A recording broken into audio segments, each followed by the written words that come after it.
Sejam muito bem-vindos, muito bem-vindas a mais um Pormad Portas Abertas, continuando aí a reflexão, a discussão sobre o livro Marketing e Comunicação na Era Pós-Digital, de Walter Longo.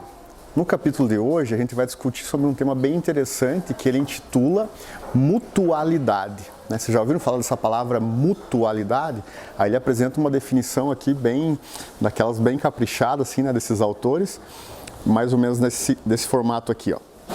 Mutualidade é uma interação simbiótica entre indivíduos de diferentes espécies com benefícios mútuos e evolutivos. É algo bem teórico, assim, mas destrinchando aqui o capítulo, lendo um pouquinho mais e com os exemplos, ela vai ficando cada vez mais clara. O que é uma relação mútua? É onde as duas pessoas ganham e, ao mesmo tempo, evoluem. Pensa assim num relacionamento de um casal. Um casal que se relaciona, que casa, eles buscam essa mutualidade, ou seja, um fazer o outro feliz, um ajudar o outro a ser melhor. Inclusive, eles têm até a possibilidade de fazer essa junção simbiótica tão profunda que é capaz de gerar uma vida, que são os filhos. E os filhos, eu acredito que nada mais são do que uma evolução, do pai e da mãe. Por exemplo, o meu filho Vinícius, eu quero que ele seja melhor que eu quero que o Vini seja um Douglas melhorado. Tenho certeza de que todos que são pais e mães têm a mesma percepção, a mesma expectativa, com relação aos seus filhos.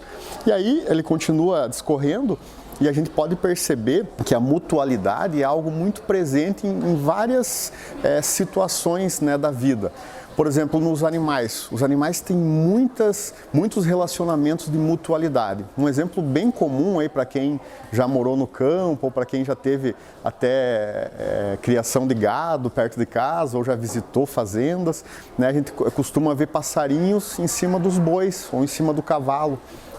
E quando eu era criança eu não entendia muito aquilo. O que o passarinho está fazendo ali? Será que é confortável? Que ele quer ficar passeando ali em cima do cavalo? E a outra situação, por que o cavalo, por que o boi permite isso? Ficar aquele incômodo nas costas deles. Na verdade, os dois estão ganhando. Porque o passarinho ele usa ali os bichinhos ali, que sobem em cima do boi e do cavalo, o passarinho aproveita para se alimentar. E para o boi é bom porque aqueles animais, aqueles bichinhos, aqueles insetos que ficam ali são um incômodo para ele. Então é uma relação mútua. O passarinho se alimenta e tira o estorvo, tira o incômodo que o boi, que o cavalo tem. Outro exemplo de mutualidade na era pós-digital que é o tema do livro principal aqui, são os equipamentos, são os dispositivos, toda essa tecnologia que nós temos nos deparado e tem sido viável para nós também recebermos. Um exemplo disso é o smartphone. O Daniel Zini, numa última reunião nossa aí, ele falava que o smartphone é a extensão do braço. Ele é quase como se fosse parte do corpo, E é bem isso, A gente fica desesperado quando está acabando a bateria, não dá para carregar, ou Deus o livre esquecer o celular em casa. Hoje em dia, é quase que impossível, porque é uma relação mútua, ele já faz parte, quase que se fundiu já, com o nosso corpo. E eu percebo também esse mutualismo na relação com os clientes, que precisa ser uma relação de ganha-ganha.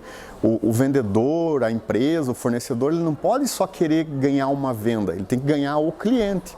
E muitas vezes, para ganhar o cliente, ele tem que até desvender.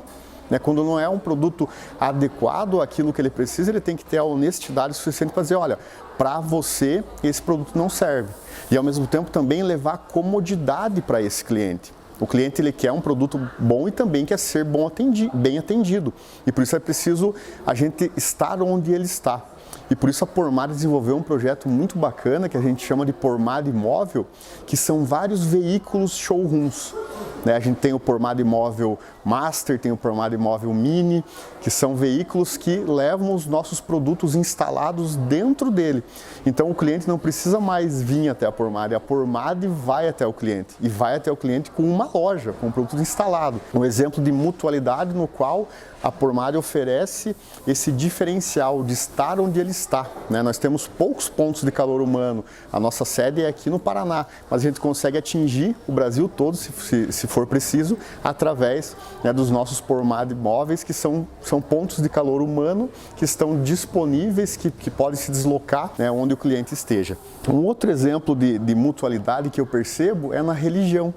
Até na religião acontece, né, a mutualidade. E como que acontece isso? Naquilo que em teologia a gente aprende, diálogo interreligioso. Quer dizer, não é porque a minha religião é diferente da tua que nós temos que brigar, né? Nós podemos ter esse diálogo interreligioso. Eu tive um exemplo de diálogo interreligioso com o Sullivan Bueno. Ele é nosso líder aqui do setor dos divulgadores, e a gente estava em outra função por força do trabalho, a gente precisou viajar junto. Era uma viagem longa, foi umas 10 horas de carro. E aí, ele também é uma pessoa religiosa, a gente começou a conversar sobre religião.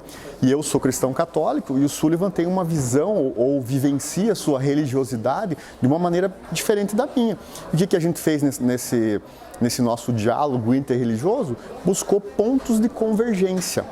E é exatamente o que na minha forma de pensar Deus, na minha forma de pensar viver a minha religiosidade tem a ver com a forma que o Sullivan vive e vice-versa. E aí a gente se entendeu e crescemos, evoluímos, né, como a definição de mutualidade nos apresenta.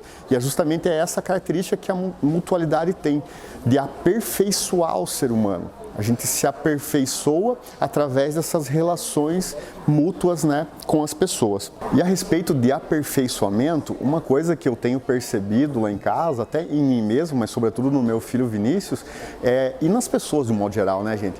É a falta de paciência que a gente tem. Parece que os dias estão cada vez mais curtos. Eu lembro da minha infância, né, nós tínhamos TV sem controle remoto. Isso fazem aí 30, 35 anos. A televisão lá de casa não tinha controle remoto, então a gente sentava no sofá e assistia os comerciais, assistia tudo, porque não tinha, né, tinha preguiça de levantar para trocar de canal. Com o controle remoto isso já mudou, né? Vinha o comercial e que mudava. E hoje em dia melhorou ainda mais, porque a gente tem os serviços de streaming, né? O mais famosinho aí, o Netflix. E o meu filho Vinícius, embora ele tenha muito mais canais do que eu tinha na minha infância, ele não tem mais paciência para assistir TV. Ele assiste os desenhos dele, os programas dele, tudo na Netflix. Por quê? Porque na Netflix ele assiste a hora que ele quer, ele não precisa, o desenho vai começar 10 horas. Não, se ele quiser sentar na frente da TV 10h10, se ele terminar, porque ele tem que terminar a tarefa primeiro, né, para ele poder assistir. Se ele terminou a tarefa 10h15, ele vai assistir. Se não deu tempo de terminar, ele dá um pause. Se ele precisar levantar para alguma coisa, né, ele que controla. E não tem comercial. Então, isso tudo demonstra que a tecnologia veio para nos aperfeiçoar, para atender essa demanda de nós clientes que não temos mais tempo ou não temos mais paciência, né? Recentemente, agora o WhatsApp lançou mais um diferencial, né, nesse aplicativo, que é o acelerador de áudio. Né? E é poucos aparelhos que receberam, felizmente eu fui um dos contemplados. Você clica para ouvir o áudio, já aparece um númerozinho 1 vezes ali. Você clica nele, ele começa a reproduzir o áudio mais rápido. Né? Sabe aquelas pessoas que falam devagar, que mandam aqueles áudios quilométricos? Até vai uma dica aí, pessoal. Gente, não mande áudio tão grande, é muito ruim para quem está ouvindo. Fracione as informações ou liga, né? Porque áudio longo ninguém merece, né, gente? Tá, fecha parênteses aqui. Aí você clica no 1 vezes, ele reproduz o áudio mais rápido, né? Então você ganha tempo com isso. E aí está se caminhando até para assistir seriado, até esses serviços de streaming também, assistir mais acelerado os episódios lá, as séries, os filmes, né? Seja lá o que for o conteúdo, justamente por essa ansiedade, por essa impaciência, né, dos clientes, né, dos consumidores. Isso tudo são formas ou exemplos, né, de aperfeiçoamento que essa mutualidade que a era pós-digital nos trouxe proporciona, né, ou apresenta, né, no mundo de hoje. E eu percebo esse aperfeiçoamento na relação mútua comercial da Pormad em várias formas de atendimento e de serviço que a gente tem feito. Uma delas agora é o nosso saque, né? Essa é uma palavrinha infeliz, né? Uma palavrinha bem feia, né? O nosso diretor-presidente Cláudio nem gosta dela, saque, né? Uma coisa que já denota, parece uma coisa negativa, né? Que é serviço e atendimento ao cliente. Por isso que a Pormad está até buscando outro nome, né? Que seja mais adequado. Por exemplo, soluções, né? O nosso serviço de soluções. A gente está aprimorando.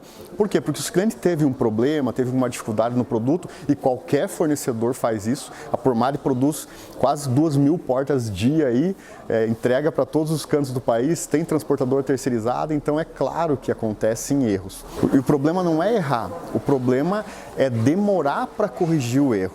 Né? E esse serviço de atendimento ao cliente, esse serviço de soluções precisa ser o mais ágil possível para resolver aquele problema que foi gerado muitas vezes até pelo próprio cliente que não soube comprar. Então por isso que a Pormad tem se aperfeiçoado, né, no nosso serviço de soluções, para que a nossa relação de mutualidade com o cliente seja o mais saudável possível. E para finalizar esse tema, eu queria falar de algo que o autor cita no livro que eu chamo de era Transformer, né? Que a gente já está vivendo uma era Transformers. Lembra do filme, o desenho também dos Transformers, que vem, né, uma civilização de robôs invadir o nosso planeta e tal?